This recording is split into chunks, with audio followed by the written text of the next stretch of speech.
Hello, everyone. Welcome back to our podcast, Lincoln Theater Arts Theater Escape. I am Marquise. We have our other host, JR, and today we are welcoming a very familiar face to our podcast. He is a English teacher and drama director at Lincoln High School. So, everyone, please welcome Mr. Michael Williams. I'm going to pause for applause. Thank you very much. Mr. Williams, this is so great to have you here. I know you have done some podcast work of your own. Can you talk a little bit about that? For sure. Well, first, thank you for that introduction, Marquise. I feel like that was stellar, and I appreciate the applause break. I don't know that any will happen, but it's appreciated. But yeah, so like I feel like podcasting is something that I've always loved to do. And I'm just the type of person where I'll try things and then they'll be great for a little bit and then it'll slowly fade away. So doing this one here, which is y'all's work, like shout out to y'all for this podcast. But yeah, we did one last summer called Ramblings from the Director, which was a lot of fun. And we got some good hot takes on that one.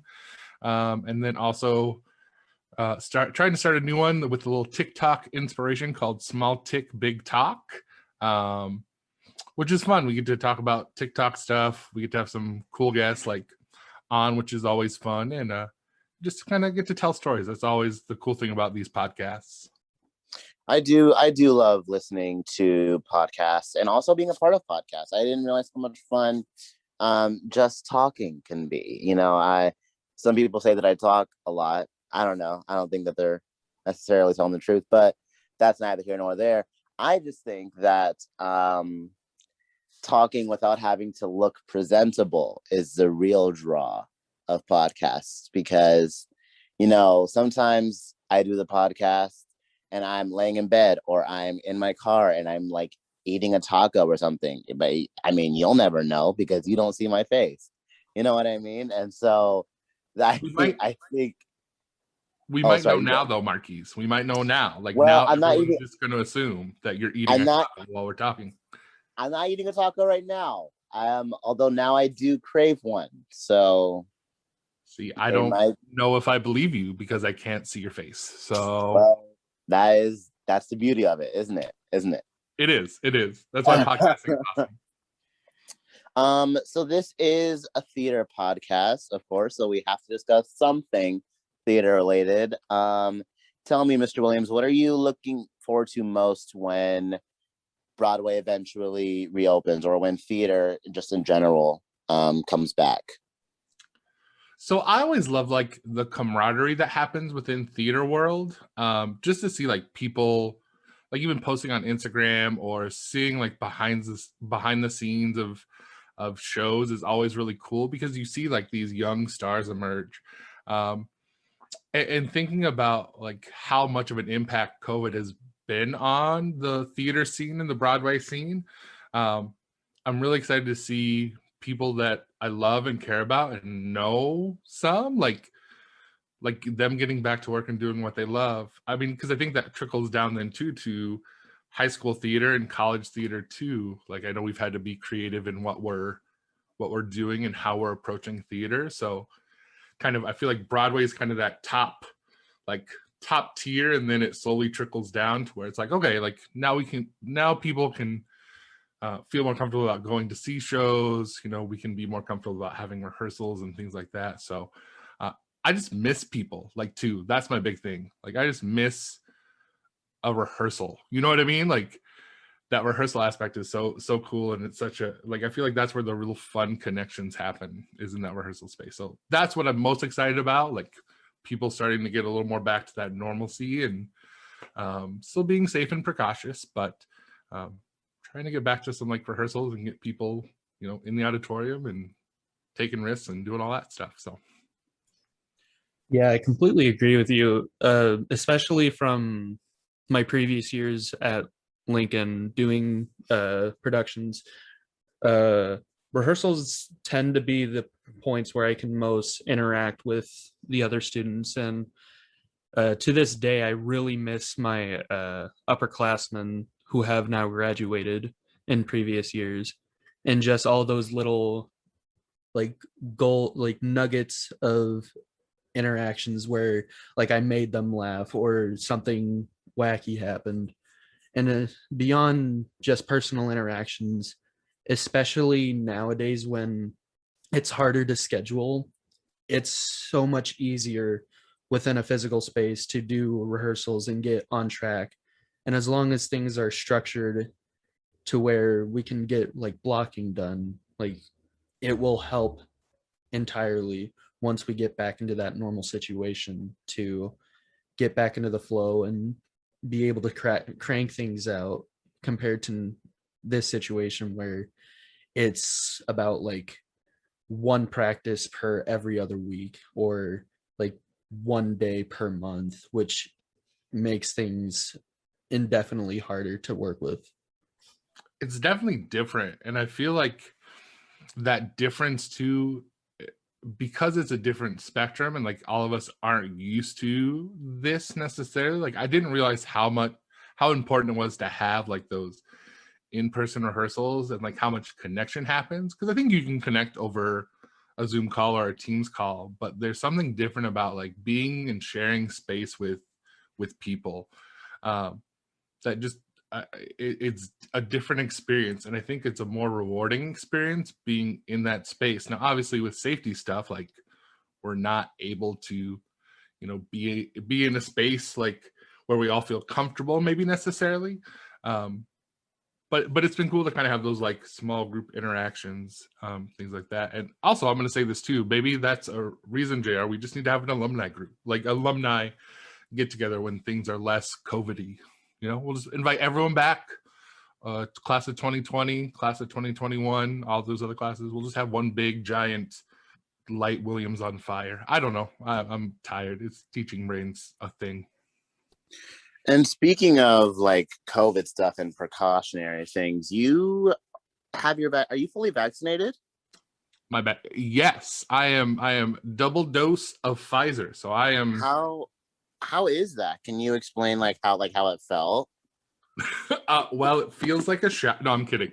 I mean, really, like the process wasn't bad at all in terms of like the actual shot. So the first shot was like piece of cake. Like, I didn't even like, I'm not really bad with shots anyway, but I couldn't really feel it. I mean, they distracted me while they did their thing. And I had like a little bit of soreness day of and the next day, but batch 1 wasn't bad. Batch 2, same thing day of, like was pretty fine.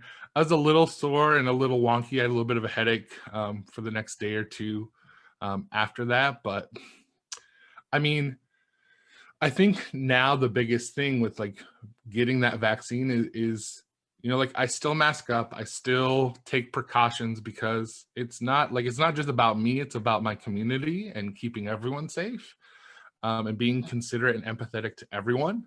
The world just doesn't revolve around me, which I recognize. But I think like the peace of mind I have now, like I feel better about being in spaces now because I know like the vaccine has the efficacy. It's been proven with science that it's effective, not just for prevention, but also for like severe impact from COVID. So I don't know. I feel in a better like mind space now than I did prior to my vaccine.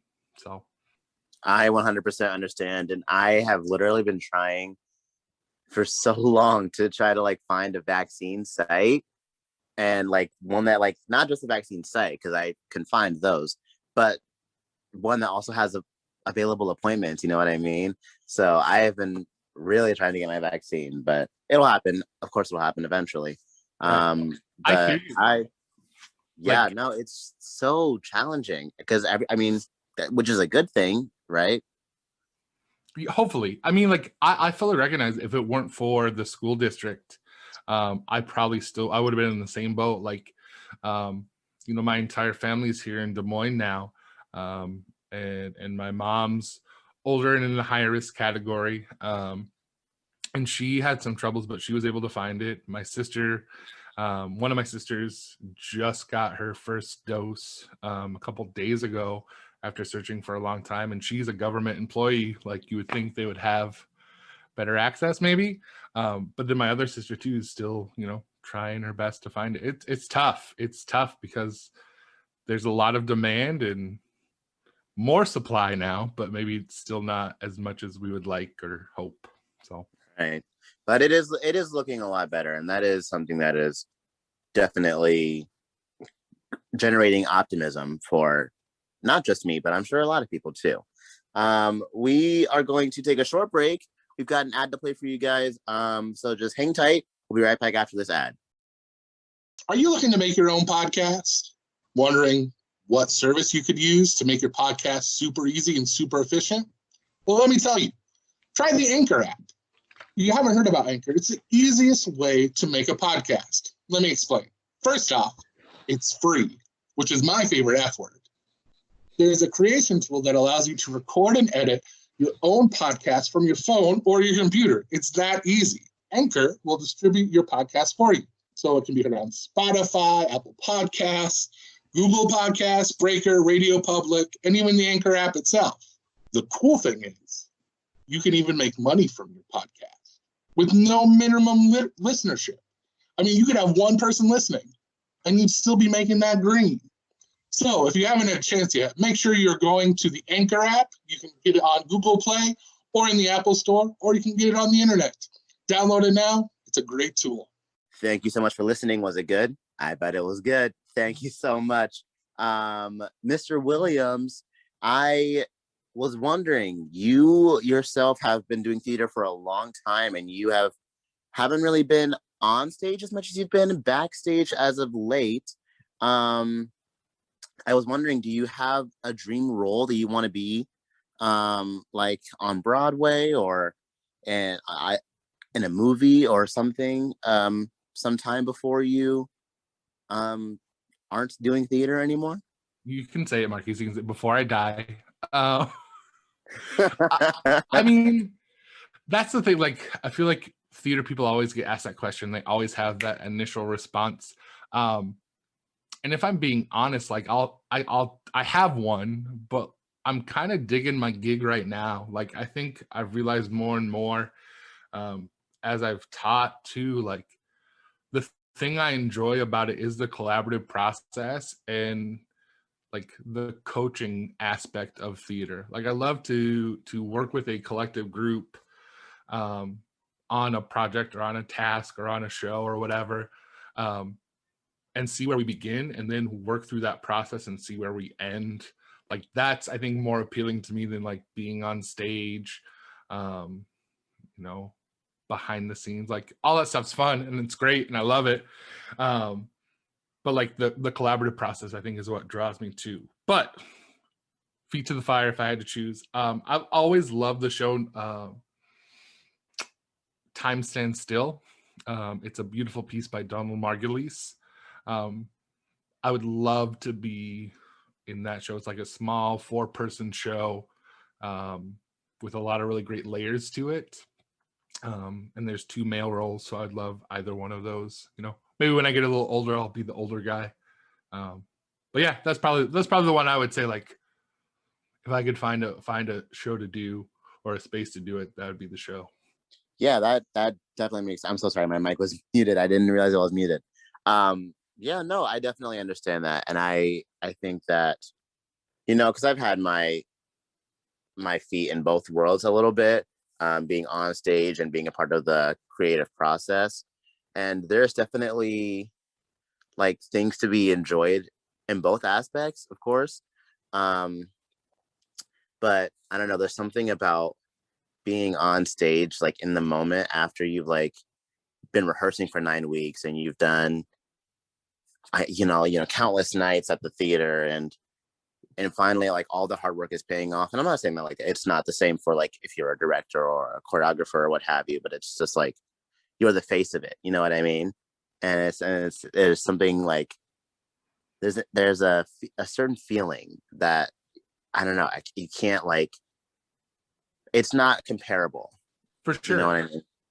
And I think there are different rushes for different avenues, right? Like when I was performing, like it was a different rush that I had at the end of a show. Whereas now, like taking on more of that director role, the rush is still there. It's just a different style of rush. Like I can't tell you, and I might lose a little cred for saying this, but we'll peel back the curtain a little bit. Like there have been many a times where I'll stand up in the light booth by the light board and the soundboard, and I'll just start crying. Like not because anything's super duper sad, but to know like where the process started and then what you all brought to that process and to the end product. Like I'm just like, dang, that's what theater is for me. Like that's what theater should be, I think. So I'll tear up. So if you ever want to see me cry, work this light board or the soundboard.